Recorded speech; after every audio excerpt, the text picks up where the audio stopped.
धन्यवाद देना चाहता हूं कि उसने हमें ये मौका दिया कि हम परमेश्वर के वचनों से सीख सकते हैं। तो आइए हम सब परमेश्वर के कलाम में जाएंगे। मत्ती रही सुसमाचार 11 अध्याय, मत्ती रही सुसमाचार 11 अध्याय वचन 25। यहां पे परमेश्वर इस प्रकार अपने वचन में कहता है, उसी समय यीशु ने कहा, हे पिता, स्वर्ग और पृथ्वी के प्रभु, मैं तेरा धन्यवाद करता हूं कि तूने इन बातों को ज्ञानियों और समझदारों से छिपा रखा और बालकों पर प्रकट किया है। देखिए, परमेश्वर का वचन ये कहता है कि हम बड़े खुशनसीब लोग हैं कि परमेश्वर ने ये अपना सामर्थी वचन, जिसके द्वारा अंधे देखते हैं और लंगड़े चलते हैं, उसने हमें ये वचन दिया ताकि हम उसका धन्यवाद करें। क्योंकि जो वचन आज हमें मिला है, ये उन लोगों के पास नहीं पहुंचा जो बुद्धिमान है, जो ज्ञानी है, जो दुनियावी खोजों में अपना जीवन बिताते हैं।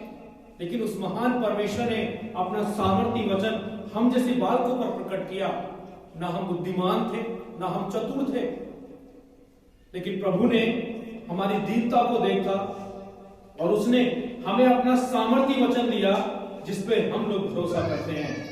इसलिए परमेश्वर का वचन कहता कि हमें उसका धन्यवाद करना चाहिए, हमें उसका धन्यवाद करना चाहिए, क्योंकि वो आज भी हमारी सुनता है, वो आज भी हमारी बातों का जवाब देता है। जब हम प्रभु की इबादत के लिए, उसकी महिमा के लिए घुटने टेकते हैं या उसके भवन में आते हैं, उन सारी बातों को वो गौर करता है, ध्यान करता है और उसका जवाब वो हमें देता है। इसलिए वो 26 में कहता है, हाँ हे पिता, क्योंकि तुझे यही अच्छा लगा।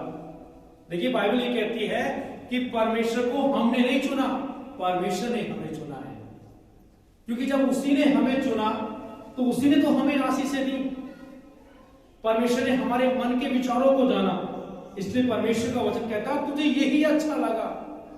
देखिए, परमेश्वर चाहता है, जैसे आज मैं और आप अपने बच्चों को सुख शांति में देखना चाहते हैं, अच्छे जीवन में उनको देखना चाहते हैं, खुदा बाप भी, जो सृष्टि करता परमेश्वर प्रभु यीशु मसीह, वो भी अपनी प्रजा को अच्छा देखना चाहता है।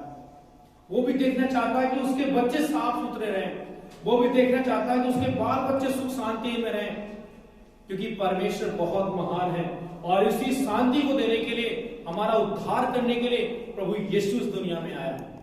और जो हमें सहना था और जिस गंदगी में हमें रहना था, उसने हमारे जीवन से उस गंदगी को क्या कर दिया, निकाल दिया, क्योंकि परमेश्वर महान है। और फिर परमेश्वर का वचन कहता है 27 में, मेरे पिता ने मुझे सब कुछ सौंपा है और कोई पुत्र को नहीं जानता केवल पिता, और कोई पिता को नहीं जानता केवल पुत्र। ये प्रभु यीशु का वादा है अपने लोगों के लिए जो उस पर विश्वास करते हैं, और इस पूरी दुनिया के लिए कि जिसने यीशु को देखा है, उसने किसको देखा है, पिता को देखा जो स्वर्ग में है। देखिए, परमेश्वर की ये मोहब्बत थी कि उसने अपने आप को इस दुनिया में प्रकट किया। स्वर्ग का सिंहासन नहीं छोड़ा, स्वर्ग का सिंहासन इसलिए नहीं छोड़ा ताकि आपको वो वहां बुला सके, और वो आपका इंतजार कर रहा है आज भी। इसलिए कभी वो अपने पाक फरिश्तों को भेजता है, कभी अपने पासवानों को भेजता है, कभी वो अपने प्रचारकों को भेजता है, कभी वो अपने मेंबरों को भेजता है, और कभी यीशु को भेजता है, ताकि हर हालत में हम लोग यीशु के पास रहें। क्योंकि यीशु का वचन कहता है, परमेश्वर का वचन कहता है कि जिसने यीशु को देखा, उसने किसको देखा है, पिता को देखा है। देखिए, जो बोलकर दुनिया की सृष्टि कर सकता है, वो हमारे जीवन को भी बदल सकता है। हम जो उससे मांगते हैं वो हमें देता है। और परमेश्वर का वचन ये कहता है, 28 में पढ़ रहा हूं, हे सब परिश्रम करने वालों और बहुत से दबो लोगों, मेरे पास आओ, मैं तुम्हें विश्राम दूंगा। आज दुनिया की चीजों में हमें शांति नजर नहीं आती, दुनियावी चीजों में हमें सुख नहीं मिल पाता, लेकिन जब हम यीशु के पास आते हैं तो यीशु हमें सुख देता है। यीशु हमारे दुखों पर मरहम पट्टी बांधता है, यीशु हमारे मन के विचारों को जांचता है, और यीशु हमें छुटकारा देता है। यीशु हमें शैतान के चुंगल से बचाता है, और यीशु के सामने दुख बीमारियां कुछ भी नहीं है, क्योंकि परमेश्वर वचन खुद ही हमसे कहता है, खुद ही वो हमसे कहता है कि हे बोझ से दबे लोगों, मेरे पास आओ, मैं तुम्हें क्या दूंगा, विश्राम दूंगा। लोगों की नजर में हम कुछ नहीं थे, लोगों ने हमें नकारा, लेकिन प्रभु ने हमें बुलाया और उसने कहा, हे बहुत से दो लोगों, मेरे पास आओ, मैं तुम्हें विश्राम दूंगा। और जब हम प्रभु यीशु के नजदीक आए, यीशु पे विश्वास किया, उसने हमें सच में विश्राम दिया, उसने हमें सच में आशीष दी। क्यों? क्योंकि वो हमें मोहब्बत करता है, वो हमें प्यार करता है। एक कहानी मैं आप लोगों के बीच में सुनाना चाहता हूं। एक सिस्टर है और वो बेचारी बहुत गंभीर हो गई, बहुत बीमार हो गई और उनका मन चाहा कि मैं कोरोना की रिपोर्ट कराऊं और वो ये दुआ मांग रही थी, प्रभु कि मेरी जो रिपोर्ट है वो नेगेटिव आए, पॉजिटिव ना आए। और मैं चाहती हूं कि मैं पूरी तरीके से स्वच्छ पाई जाऊं, क्योंकि मेरे घराने के लोग मुझ पर बड़ा विश्वास करते हैं। लेकिन जब उनकी रिपोर्ट पाई गई तो उन्हें कोरोना मिला और उनके जीवन में कोरोना आया और कोरोना आने के बदले उनका जो जीवन था वो बहुत गंभीर होने लगा। और कहते हैं ना, जब किसी को पता चला कि मेरे शरीर में बीमारियां हैं तो फिर वो बढ़ने लगती है, क्योंकि टेंशन फिर हो जाती है। वैसे ही उसी लेडीज को टेंशन होने लगी, परेशानी होने लगी, तो उसकी जो बीमारी थी वो बढ़ने लगी। तो उसने परमेश्वर के साथ जो रिश्ता बांधा था, जो परमेश्वर के साथ बाचा बांधी थी, वो उसमें लगी रही। लेकिन परमेश्वर से प्रार्थना कर रही थी कि वो बीमारी जो कोरोना है वो मुझे ना हो, लेकिन फिर भी उसे हो गया। लेकिन परमेश्वर का वचन ये कहता है कि कुछ समय बाद जब उसके परिवार में बहुत सारी दिक्कतें आई, बहुत सारी परेशानी आने लगी, लेकिन उस लेडीज ने परमेश्वर से कहा, प्रभु अगर तू मुझे बचाएगा मैं तेरी सेवा करूंगी, अगर तू मुझे बचाएगा तो मैं तेरी सेवा करूंगी, क्योंकि प्रभु मैंने दुनिया को देख लिया, दुनिया में कुछ भी नहीं है। अब तू ही है जो मुझे इस कोरोना जैसी महामारी से बचा सकता है, और तू ही है जो मेरे परिवार को क्या कर सकता है, बचा सकता है। तो देखिए, प्रभु यीशु ने उसे बचाया और प्लस उसके परिवार को बचाया। देखिए, पहले अगर उसकी प्रार्थना परमेश्वर जवाब देता तो वो एक बचाई जाती, लेकिन जब कंटिन्यू वो प्रार्थना में लगी रही, अपने विश्वास में लगी रही, तो उसका घराना क्या किया गया, बचाया गया। देखिए, कभी कभी परमेश्वर की बातों में जो रुकावट होती है, जो थोड़ा समय लेता है, उसमें भी अच्छाई होती है। परमेश्वर एक को नहीं सबको बचाना चाहता है। एक को बचाकर क्या करेगा वो? परमेश्वर सबको बचाना चाहता हूं, इसलिए कभी कभी वो देरी करता है। और परमेश्वर का वचन कहता है, मेरा जुआ अपने ऊपर उठा लो और मुझसे सीखो, क्योंकि मैं नर्म और मन में दीन हूं।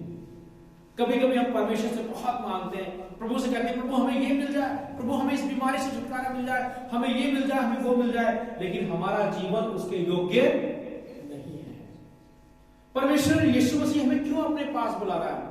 इसलिए बुला रहा है ताकि हम पूरी तरीके से उस पर क्या हो जाए, समर्पित हो जाए, पूरी तरीके से। और बाइबल यह बताती है कि जब हम पूरी तरीके से उस पर समर्पित होते हैं तो हम कैसे बन जाते हैं, नर्म और मन में दीन। क्योंकि नर्म और मन में दीन कौन था? यीशु मसीह था। तभी तो उसके अंदर इतनी सामर्थ्य थी कि जिसके ऊपर हाथ रखता था उसे क्या मिलती थी, चंगाई मिलती थी। चाहे वो कोढ़ी थे, चाहे वो लंगड़े थे, चाहे वो अंधे थे, चाहे वो कोई भी था, क्योंकि उसके अंदर क्या थी, सामर्थ्य थी, और उसके अंदर क्या थी, नर्म था, और उसके अंदर दीनता थी। हम परमेश्वर से मांगना तो बहुत कुछ चाहते हैं, लेकिन हम उसके योग्य नहीं होते। मान लीजिए मैं कहूं कि मुझे सरकारी नौकरी मिल जाए, मैं कहूं कि मेरा बहुत एक अच्छा प्रोग्राम हो जाए, तो नहीं हो पाएगा। क्यों? क्योंकि मैं उसके योग्य नहीं हूं, मेरी उस तरीके की पढ़ाई नहीं है। लेकिन हम मांगते बहुत कुछ है, लेकिन हमें मिलता नहीं है, क्योंकि हम उसके योग्य नहीं है। देखिए, हिजकिय्याह राजा, जिसके विषय में हम लोग बहुत अच्छे से जानते हैं, जब वो बीमार पड़ा, उसके पास धन दौलत, नौकर चाकर सब थे, लेकिन जब वो बिस्तर पे पड़ा और ऐसी बीमारी उसको लग गई, और यशायाह नबी ने भी आकर कह दिया कि तू मरने पर है, तो उसने कोई बहस नहीं की। उसने उससे नहीं कहा, अरे आप एक बार प्रार्थना कर दीजिए, क्या पता मैं बच जाऊं। उसका रिश्ता परमेश्वर के साथ कैसा था? कभी क्या हम लोग सोचते हैं उस पास्टर पाली साहब को बुलाइए या उनसे दुआ कराइए। देखिए, आपका पर्सनल रिश्ता कैसा है परमेश्वर के साथ, उसे देखकर उस पास्टर की प्रार्थना को क्या करता है, सुनता है। आपका पर्सनल रिश्ता परमेश्वर के साथ कैसा है? आप कितना उसको समय दिया है, आप कितना समय उसको दे रहे हैं, कितना आप उसको याद करें, कितनी आपने अच्छाइयां की है, कितनी आपने बुराइयां की है, सबका हिसाब परमेश्वर देता है। और तब कहीं जाकर परमेश्वर हमें आशीष देता है। इसलिए कहता है कि मेरा जुआ अपने ऊपर उठा लो और मुझसे सीखो, क्योंकि मैं नर और मन में दीन हूं। और फिर परमेश्वर का वचन कहता है क्योंकि मेरा जुआ सहज और मेरा बोझ हल्का है। परमेश्वर का वचन कहता है मेरा जो जुआ है वो कैसा है, सहज, और मेरा बोझ जो है हल्का है। देखिए हमारा जो बोझ था वो बहुत भारी था और यीशु मसीह ने हमारे बोझ को क्या कर दिया, हल्का कर दिया। हमारे बोझ को हमारे जीवन से हटा दिया, क्योंकि हम रोते हुए गिड़गिड़ाते हुए उसके पास आए और उसने हमें पूरी तरीके से क्या दी, उद्धार दिया। क्योंकि वो हमें प्यार करता है, वो हमें चाहता है। और आज जब हम उसका जुआ अपने जीवन में उठाते हैं, जब हम उसकी आराधना करते हैं, जब उसकी स्तुति करते हैं, उसके गीत गाते हैं, व्यक्तिगत उससे अपना रिश्ता बनाते हैं, बाइबल पढ़ते हैं, तो वो हमें आशीषें देता है। क्योंकि हमारा परमेश्वर सृष्टि करता है और हमारा परमेश्वर हमें प्यार करता है। तो मैं सच में परमेश्वर का बहुत धन्यवाद देता हूं, क्योंकि वो महान परमेश्वर है। परमेश्वर इस वचन पर आशीष दे।